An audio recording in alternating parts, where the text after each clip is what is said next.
Hey, welcome back. I'm here again with Shannon Kaiser, best-selling author, travel writer, and life coach. And in this session, we're going to talk to writers, and especially those of you who've come to that point where you've really got your book 70, 80% done, and you're trying to figure out, should I go down the traditional publishing route, finding an agent, a publisher, or going the self-published route?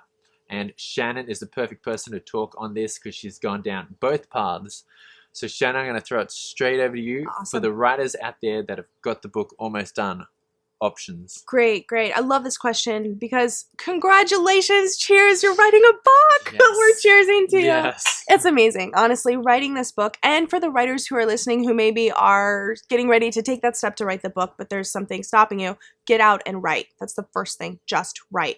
Let the inspiration that's coming to you drive everything you do.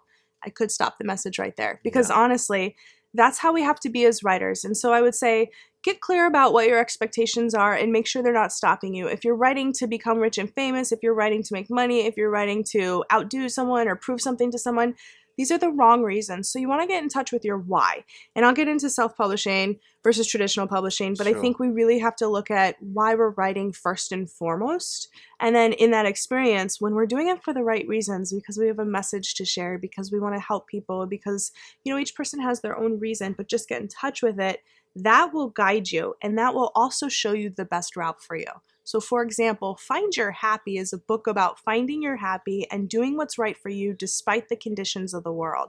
That's why Play with the World, my website, is about play with the world despite what's going on in the world, because we can make excuses about why it's not going to work. And so with Find Your Happy, I kept pitching it to literary agents and I was going to go the traditional route. And I realized I had this aha moment where I was like, you know what? I need to do what this is saying. I need to get it out and really help people be happy and just share this message. So I pursued the self-published route, and it was a beautiful experience. And there's pros and cons. I have an author mentorship too that really is great about going deep. There's lots of classes you can take, but just masterclass mini moment here. Get in touch with your why and then understand that let the message guide you, because self-publishing can be a great thing for many authors, but other authors really want to wait for the right publisher to come. And so I think with publishing, my next book, Mental Makeover, is the traditional publishing route, which is amazing. And there's pros and cons there. And I think as a writer, the most important thing you can do is really get in touch with your message. And the message will tell you what it needs to be. Okay, no, that's great. Yeah. So at that point, it's do you rest upon having someone dispense that once you've hit the message, or do you take ownership of that? Yeah, I think what you're talking about is like self-published versus traditional. Yeah. Because self-publishing, as far as pros and cons, it's very fast to market. You could literally write your book in a couple weeks or a month or two, and it can be out in bookstores and online. Most of them sell online in a month. Okay. Whereas traditional publishers is going to take a lot longer, a year to 2, sometimes 3 years for first-time authors. And, you know, there's a lot of information out there about all this. And so that was another thing. If you really have a message that's pressing inside of you in your heart, then maybe you don't want to wait for the industry to catch up. Maybe you want to say, I want to get this out. One thing I will say for my own career, I always knew I wanted to be a writer with traditional publishers. And I looked at self-publishing as a stepping stone to get there. And it was the best thing I did for me, because speaking, doing coaching events, and having a book, it helped me get on TV. You're an expert instantly. I'm talking about nonfiction space, really. If you're a fiction writer, go you. There's great people who can help you with that.